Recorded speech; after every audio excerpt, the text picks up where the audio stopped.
Grassroots, and thank you, Shakur, for joining us today. So Shakur, welcome back to the bubble.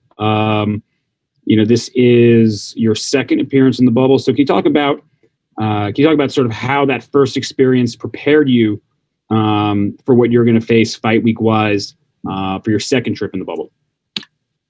Wait, you interviewing me? I'm starting it out, Shakur, and then we're gonna get to the question from the media. Yeah, I figure Shakur, we'll start with your favorite person to ask you a question, and then we'll get to the other people.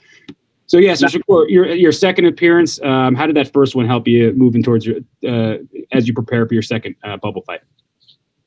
I mean, the first time it was like a new experience going into the bubble and getting used to being inside the bubble where it's like things not the same. You're not around your family, you're not around nobody.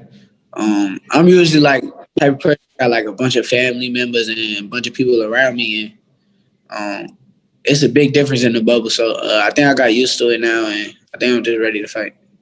And Todd, I mean, this was obviously Shakur wasn't originally scheduled to fight December 12th.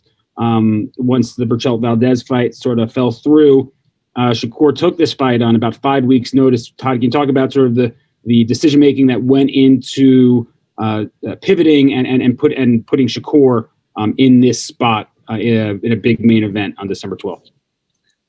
Yeah, I mean, this is first of all, compliments to Shakur and his team. I mean, they are doing exactly what the old time fighters do and what the real fighters do is take the opportunities that exist. Because we had a very fluid schedule and because of the COVID issues, there were difficulties in keeping, fights in college football and NFL football. Everything's moving so quickly. We had only from scheduling purposes, we had, Shakur planned for, I think it was sometime in early January and had the Berchelt Valdez fight scheduled for December. But as soon as we had the pullout, Shakur's team reached out to us and said, listen, we want to accelerate this even quicker. And that's just a real tribute to being a great prize fighter and jumping on the opportunity and being a part of Heisman night. I mean, again, I said this earlier in the interview, this December date is a big, big date for the network and for us collectively as the top ranked content provider for boxing. And this has been earmarked, and last year was Crawford and Cavalisius, and before that was Loman Pedraza. And Shakur, we've wanted him on this date, and it's a great opportunity, and it's a 3-hour time block, and I think he's the perfect guy to fit it. And I think we're really, really proud of the way that they stepped forward and Shakur stepped forward to say, hey, I want to get in the ring. I don't want to talk about me going on vacation, see my kids on the farm. He's doing exactly what the prize fighters do. Thank you, Todd. And our first question comes from Eric Woodyard, ESPN.com. Eric, unmute. Please go ahead when ready. Shakur, what's up, man? What's up? What up? Watched you over the years, man, with my girl Claressa Shields in the Olympics, to get into this level. And they talked about your team, speaking of your team, but one guy in particular I want to ask you about is Jay Prince, man. How much have he helped you, in your career as well from his role in your camp? I mean, Jay Prince been a big help. He's not just like a manager to me. He's like more like family, and we got like a real relationship. So actually, like Jay Prince, I don't look up to a lot of people, but Jay Prince like one of the people in the world that I really look up to, and I see him as a great role model for myself. So he's been a big help, and I'm blessed to have him on my team. How do you decide who gets around you at this point? Everybody wants a piece of you. They see you as coming up. How do you pick your inner circle and who gets around you and really gauge, who's worthy of being around? I ain't no new people that come around me. I don't let new people in. I got like a thing with that. Like when you let new people in, that's when things go wrong. So I got a thing where it's like the same people that been with me since the start of my pro career and before my pro career and all that. Them the people that's with me now. So that's just how I move. I move a little bit different. Thank you very much, Eric. Now we go to Jeremy Harridges. Jeremy, please unmute and go ahead. Hi, Shakur. I think you said a few months ago before your fight with Caraballo, you said that you didn't know one thing about him and you watched about 2 rounds. How well do you know Toka Khan Clary in comparison? It's a little bit different though, cause with like Caraballo, I never seen him fight before, so I didn't I just went into the fight with like clue of what he really was bringing, and just them 2 rounds I knew. But with Toka, I actually seen him fight Kid Galahad, and I knew of Toka since I was an amateur coming up, and he would go to like Olympic trials and all that kind of stuff. So I knew of Toka, and like, it's a lot different with that. But I will say, like, this fight, I only watched Toka like 3 rounds the most. Like, that's the most I watched Toka too. So I can't really sit here and act like I've been studying him and all that kind of stuff. But I know of his style already. So any opinions about what he brings to the table, or your opinions about him as a fighter from what you've seen? I think that real like boxers and like people like me, like we understand that he's a good fighter. Like it ain't like you getting in there with a scrub, and I know that he's like a real good fighter. I think that that's really like my opinion of it. I feel like, but it don't really matter how good he is or like what he gonna bring.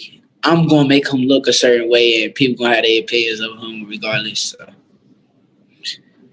Thank you very much. And now we go over to the UK, Danny Flexen. Danny, please unmute and go ahead. Hey, Shakur, how you doing? What up, what up?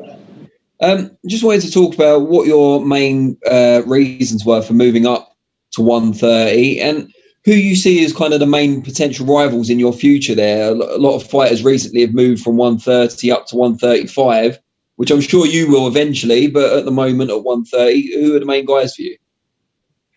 I mean, I say, like biggest rival right now probably is me and Burchell. Burchell being the top dog, and everybody know what kind of like potential I got, so they gonna match it up well. Like boxer versus big puncher. Can Shakur beat this dude? Like this is a different kind of fighter, so. I say Burchell as of like right now, but in the long run, I think probably me and Tank. Thank you very much. We go back to the UK. Jonathan Nagav, Pro Boxing Fans. Jonathan, please unmute and go ahead. Hey, Shakur. Going into this fight, obviously you've got that #1 mandatory position with the WBO.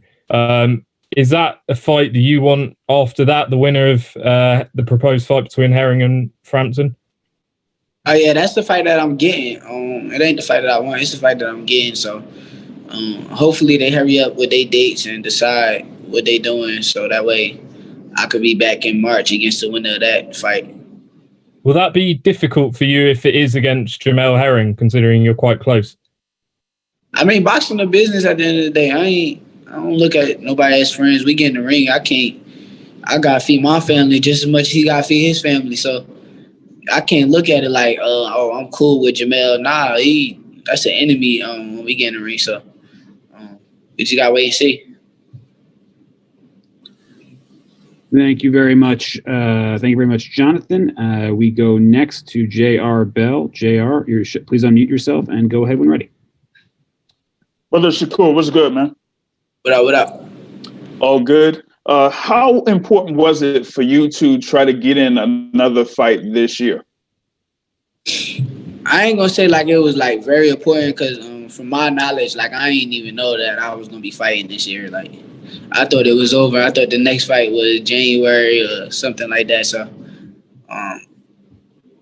it wasn't really like super important. But I mean, once like the call came, I'm one of the people that I'm always in shape, and I'm not gonna pass up on the opportunity, no matter what it was. So I actually jumped forward thinking like, shit, if Burchell fell out the fight with Valdez, I could try to get the Valdez fight. But I guess Valdez want to play chess, and he want the title and whatever excuse he want to make. But sooner or later, if he get past Burchell, he gonna have to see me too. So he can't run for too long. Thank you very much. And now we go to Danny Thompson. Danny, please unmute yourself and go ahead. Shakur, can you hear me? Yes, we can hear you. Okay, Shakur, Danny Thompson with the 3-point conversion. The last few weeks in boxing have been special. Some of the best pound-for-pound fighters have been fighting over the last few weeks. Timofeo Lopez, we had the Errol Spence fight. We had Bud Crawford, among others. Jamaro Tank Davis. Do you feel a little bit extra pressure going into Saturday night, knowing that they put on such great performances, for you to exceed and also show that you are, quote unquote, the pound-for-pound best fighter in the world? I'm not even trying, I don't think I'm at that point where I'm going to just say I'm the pound-for-pound best fighter in the world, but I'm competitive, so I do like to compete. But at the end of the day, I'm more focused on performing to myself and my family and my friends and all that kind of stuff. So I'm competitive, but I ain't looking at their performances and judging. Because if I'm being honest, some of them performances, if I'm being real, me, I wasn't really that impressed with some of the performances you name. I mean, a lot of casual boxing fans that's not into boxing probably is really impressed with some of that stuff, but I wasn't really impressed with. A performance that did probably impress me the most probably was Teofimo, but other than that, I wasn't really impressed. And Terrence. Thank you very much. Again, as a reminder, send a raise hand button in the Zoom or send me a DM on the chat, and I'll get you in the chat queue. We're going to let Shakur go in a few minutes because he's got to, again, get ready to pack up and go to the bubble very shortly. So our next question comes from Reggie Woodson. Reggie, please unmute and go ahead. Hey, what's good, Shakur? What up? It's Reggie Woodson of Bite Down Boxing. Hey, we've heard it all throughout the years that the elites or the greats have a difficult time coaching others. You worked the corner of Joshua Greer Jr. a few weeks ago. Did you experience any frustration in what he was able to do with your instructions versus what you were seeing? And does this add to your maturation as a fighter? I mean, I ain't really. The most part I probably was frustrated is when you tell somebody to do something and you want to go in there and do it yourself. And I'm a fighter, so I'm damn, I wish I was in there to be able to show him what I mean. But other than that, nah. At the end of the day, with Josh is a great fighter, and at the end of the day, he was gonna do what he did regardless.